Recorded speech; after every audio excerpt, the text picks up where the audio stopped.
Bienvenidas y bienvenidos a otra historia. El destino de un reino a menudo depende de la sabiduría de su monarca, pero ¿qué ocurre cuando el trono cae en manos equivocadas? Desde decisiones absurdas hasta catástrofes evitables, hoy exploraremos las vidas de 5 monarcas que no debieron reinar. Reyes cuya incompetencia llevó a sus pueblos al desastre. Quédate hasta el final del vídeo para conocer los 5 casos más sonados de negligencia en la realeza. Pero antes no olvides suscribirte y dejarme un like para ayudarme a seguir creando contenido enteramente gratuito. Número 1. Carlos II de España, el rey hechizado. Nuestro primer monarca es Carlos II de España, también conocido como el hechizado. Se decía que estaba embrujado, por lo que la corte recurría con frecuencia a exorcismos y curanderos, cuando la realidad era muy diferente. Hijo y heredero de Felipe IV y de Mariana de Austria, se convirtió en rey a la edad de 4 años, permaneciendo bajo la regencia de su madre hasta que alcanzó la mayoría de edad en 1675. Carlos sufrió periodos de mala salud a lo largo de toda su vida, probablemente consecuencia de la endogamia dinástica de los Habsburgo. 14 amas de cría amamantaron a Carlos II hasta los 4 años. Sin embargo, esta forma de alimentación fue suspendida tras su ascenso al trono, pues era considerada indecorosa para un monarca. El pequeño Carlos creció como un niño débil y enfermizo, tenía frecuentes catarros, diarreas, escasa musculatura y presentaba un evidente retraso en su desarrollo psicomotor, pues cumplidos los 6 años, aún no había aprendido a caminar. En su historia médica figuran sarampión y varicela a los 6 años, rubéola a los 10 años y viruela a los 11 años. Además, el joven rey sufrió ataques epilépticos hasta los 15 años. Sin embargo, lo más llamativo era su escaso desarrollo intelectual, pues fue a los 10 años cuando comenzó a hablar de manera inteligible y nunca aprendió a escribir correctamente. Presentaba arranques de cólera imprevisibles y una adicción monoalimentaria al chocolate. El testamento de su padre decretaba que su heredero debía ser declarado mayor de edad a los 14 años. Sin embargo, su retraso físico y mental era tal que su madre consiguió un aplazamiento por 2 años más. Una vez en el trono, su período como monarca fue agónico para España, reino que sufría por el hambre y por la pérdida de poder y prestigio en el contexto europeo. Carlos II tuvo 2 esposas, María Luisa de Orleans y posteriormente Mariana de Neoburgo, pero con ninguna de las 2 tendría un heredero. Su falta de descendencia y su debilitado estado llevaron a una crisis dinástica que desembocó en la Guerra de Sucesión, en el que varias potencias europeas lucharon por el trono de España tras la muerte del rey en el año 1700. Número 2. Luis II de Baviera, el rey de cuento de hadas.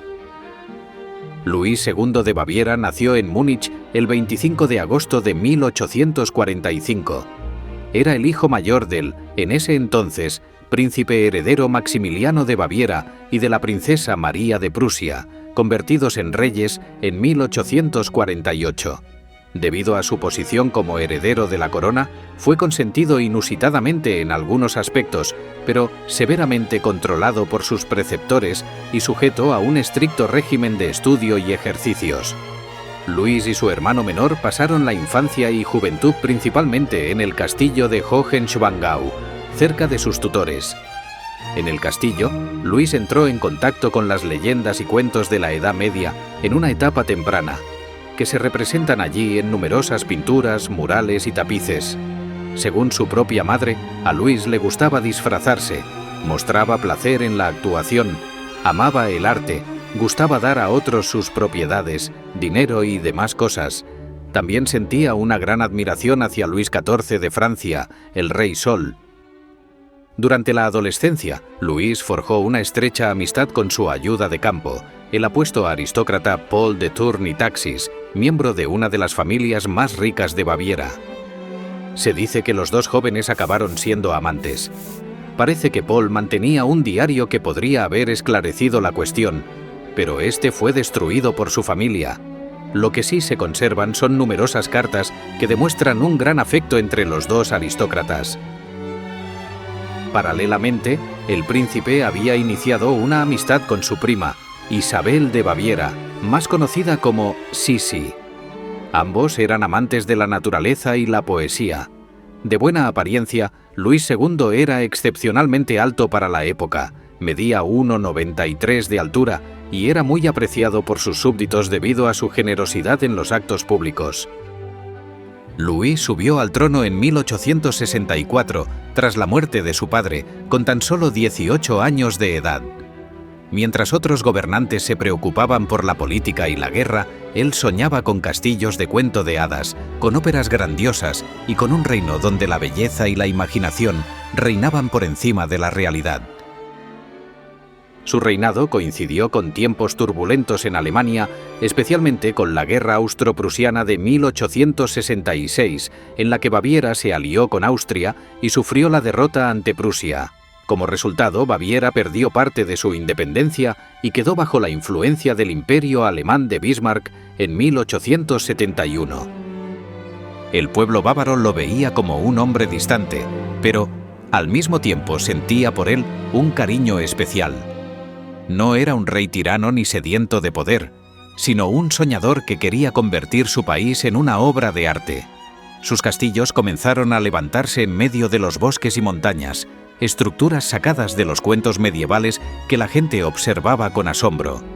Neuschwanstein, el más famoso de todos, parecía flotar sobre las colinas como un castillo de ensueño. Su amor por la música también lo acercó al pueblo. Cuando decidió proteger a Richard Wagner, muchos en la corte lo criticaron, pero los ciudadanos comunes aplaudieron su decisión. Wagner era un genio incomprendido, y Luis II lo ayudó a componer algunas de sus más grandes óperas.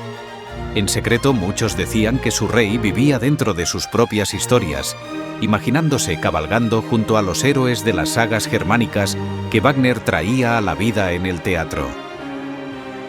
A lo largo de su reinado, se conocieron varios enamoramientos del rey con hombres apuestos, incluyendo al principal caballerizo de la Casa Real, Richard Hornig, la estrella de teatro Joseph Kainz y el cortesano Alphonse Weber. Desilusionado de gobernar en la época en que le había tocado, Luis se fue retirando cada vez más de la capital constitucional, Múnich, en la que debía residir un número mínimo de meses al año, cumpliendo tan solo el mínimo exigible y haciendo que sus ministros se trasladaran al castillo de Linderhof, donde residía habitualmente. La vida excéntrica del rey y su personalidad melancólica condujeron al dictamen médico que lo declaró finalmente incapacitado para gobernar, aunque se ha sugerido que esta no fue más que una estratagema familiar para arrebatarle el trono. Pasó sus últimos días bajo atención psiquiátrica. Su muerte, y la del psiquiatra que lo acompañaba en un paseo, tuvo lugar en el lago de Starnberg el 13 de junio de 1886, cuando tenía 41 años. Una muerte que no quedó muy clara, ya que Luis era un gran nadador. Además, hubo rumores de que 2 caballeros desconocidos acompañaron al rey y al médico en dicho paseo. Número 3. Juan I de Francia, el rey de 5 días. Juan I de Francia fue la persona más joven en ser rey de Francia, el único que ha tenido ese título desde su nacimiento y el único que lo ha mantenido durante toda su vida. Su reinado es el más corto de los reyes franceses. Aunque hoy se lo considera un rey, su estatus no fue reconocido hasta que cronistas e historiadores de siglos posteriores comenzaron a enumerar a Juan II, reconociendo así el breve reinado de Juan I. Fue rey de Francia y de Navarra. Era el hijo póstumo y heredero del rey Luis X de Francia y de la princesa Clemencia de Hungría. Nacido la noche del 14 de noviembre de 1316, vivió solo 5 días, siendo sucedido por su tío paterno, el conde de Poitiers y regente de Francia en aquel entonces, con el nombre de Felipe V de Francia. Diversas leyendas circulan sobre el infante real. Se supone que su tío Felipe V mandó envenenarlo. Luego, una historia singular que se desarrolló años más tarde, disemina el rumor de que el pequeño rey Juan no estaba muerto, sino que fue cambiado en la cuna con el hijo de la nodriza de la reina, Giannino Baglioni. Según lo anterior, Juan I reinó durante 5 días bajo la regencia de su tío. Cuando fue cambiado en la cuna, su hermano de leche fue quien murió, producto de envenenamiento, frente a los varones franceses, siendo Giannino Baglioni el que fue enterrado con todos los honores en Saint-Denis, creyéndose que era el verdadero rey. Se cuenta que Juan creció y se crió en la campiña francesa de Île-de-France, creyendo que era el hijo de la nodriza. Años más tarde, Giannino Baglioni, enterado de su linaje, trató de hacer valer sus derechos, pero fue apresado en Provenza y murió en cautiverio en el año 1363. Cuando Felipe V tomó el trono, desató una crisis que influyó en la posterior Guerra de los 100 Años. Número 4. Nicolás II de Rusia, el zar que perdió su imperio. Nicolás II nació en 1868 en el seno de la dinastía Románov, una familia que llevaba gobernando Rusia por más de 300 años. A pesar de ser emperador del imperio más grande del mundo, Nicolás II tenía una personalidad frágil. Su padre, Alejandro III, lo consideraba débil y poco preparado para gobernar. De hecho, nunca recibió una educación política real, porque su padre esperaba vivir mucho más tiempo. Cuando Alejandro III murió repentinamente, Nicolás tenía apenas 26 años y quedó completamente desorientado, llegando a confesar: «No estoy preparado para ser zar. Nunca quise serlo». Este miedo e inseguridad lo llevaron a tomar decisiones erráticas y a aferrarse a un absolutismo que lo condenaría. Rusia era un coloso, sí, pero un coloso con pies de barro. Mientras Europa avanzaba en democracia e industrialización, el imperio ruso se mantenía atado a una estructura feudal, con campesinos empobrecidos y una nobleza que vivía en la opulencia. Nicolás, sin embargo, creía en el derecho divino de los zares y gobernaba con mano de hierro. Contrariamente a los deseos de sus padres, Nicolás se casó con la princesa Alejandra, cuarta hija del gran duque Luis IV de Hesse-Darmstadt y la princesa Alicia del Reino Unido. Sus padres pretendían que se casara con la princesa Helena de Orleans, hija del conde de París, lo que estrecharía las relaciones entre Rusia y Francia, pero desistieron debido al empeño del príncipe. Nicolás estaba obsesionado con su esposa, Alejandra Fiodorovna. La amaba con devoción, pero ella lo manipulaba con facilidad. Alejandra, de origen alemán, era rígida, desconfiada y profundamente supersticiosa. Cuando su hijo, el zarevich Alexei, nació con hemofilia, una enfermedad hereditaria que impide la coagulación de la sangre, Alejandra cayó en la desesperación. Fue entonces cuando apareció el personaje más oscuro de la corte, Rasputín. En 1905, Rusia sufrió una humillante derrota ante Japón, un país que los rusos veían como un adversario menor. Esto desató una ola de descontento que explotó en el famoso Domingo Sangriento. Miles de obreros marcharon pacíficamente hacia el Palacio de Invierno exigiendo reformas. La respuesta del zar fue brutal. La Guardia Imperial abrió fuego contra la multitud, matando a cientos de manifestantes. Esto no hizo más que alimentar la rabia del pueblo. Nicolás se vio obligado a conceder una Duma, un parlamento, pero jamás permitió que tuviera un verdadero poder. Luego vino la Primera Guerra Mundial, el golpe final para la dinastía Románov. Mientras los soldados morían por millones en el frente, en Rusia la escasez de alimentos y combustible llevó a una crisis y un descontento total. En febrero de 1917, San Petersburgo estalló en protestas. Obreros, soldados y campesinos se unieron para derrocar al zar. Al ver que hasta su propio ejército le daba la espalda, Nicolás II abdicó. Nicolás y su familia fueron capturados y enviados a la ciudad de Ekaterimburgo. Al principio, los bolcheviques aseguraban que solo los mantenían prisioneros, pero en el fondo ya sabían su destino. En julio de 1918, la orden llegó. La familia Románov debía ser ejecutada. En la madrugada del 17 de julio, Nicolás, Alejandra, sus 5 hijos y sus sirvientes más cercanos fueron ejecutados sin piedad. Número 5. Luis XVI de Francia, el rey que perdió la cabeza. Luis XVI fue el último rey antes de la caída de la monarquía por la Revolución Francesa, así como el último que ejerció sus poderes de monarca absoluto. Nació en 1754 y fue el cuarto hijo del delfín Luis Fernando y María Josefa de Sajonia. Tenía una personalidad reservada, tímida e insegura. No poseía el carisma ni la determinación de algunos de sus predecesores y a menudo se mostraba indeciso. Desde joven fue un príncipe con una educación esmerada, destacando en historia, geografía y ciencias, pero carecía de las habilidades políticas y sociales necesarias para liderar con firmeza. El ya delfín, tras la muerte de su padre y su hermano mayor, quienes le precedían en la línea de sucesión, se casaría con María Antonieta de Austria, archiduquesa de Austria e hija de Francisco de Lorena, y la emperatriz María Teresa, en el año 1770, cuando el príncipe tenía 15 años y la princesa solo 14.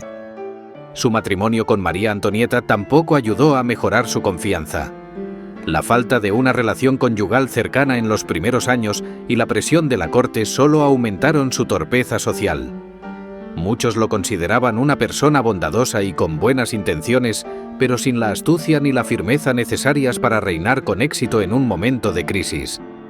Luis ascendió al trono en 1774, con solo 19 años. Francia estaba en crisis económica debido a la costosa Guerra de los 7 Años y al derroche de su predecesor, su abuelo Luis XV. Se rodeó de ministros reformistas como Turgot y Necker, quienes intentaron implementar cambios fiscales para reducir la deuda. Sin embargo, la nobleza y el clero se resistieron a pagar impuestos y el rey terminó destituyéndolos, lo que debilitó aún más su autoridad. En un intento de debilitar a su enemigo, Gran Bretaña, Luis XVI apoyó la independencia de las 13 colonias en la Revolución de los Estados Unidos. Aunque Francia logró humillar a los británicos, el costo de la guerra fue inmenso, aumentando la deuda y generando más descontento interno. Para 1788, las arcas del Estado estaban prácticamente vacías y el pueblo sufría por los altos impuestos y la escasez de alimentos.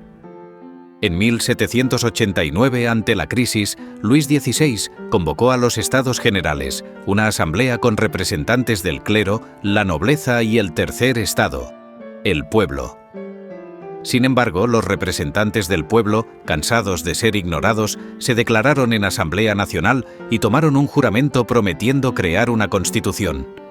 El pueblo de París, temiendo una represión del rey, asaltó la Bastilla el 14 de julio de 1789, marcando el inicio oficial de la Revolución Francesa. Luis XVI, indeciso, intentó aparentar apoyo a la revolución, mientras en secreto conspiraba con monarquías extranjeras para restaurar su poder absoluto.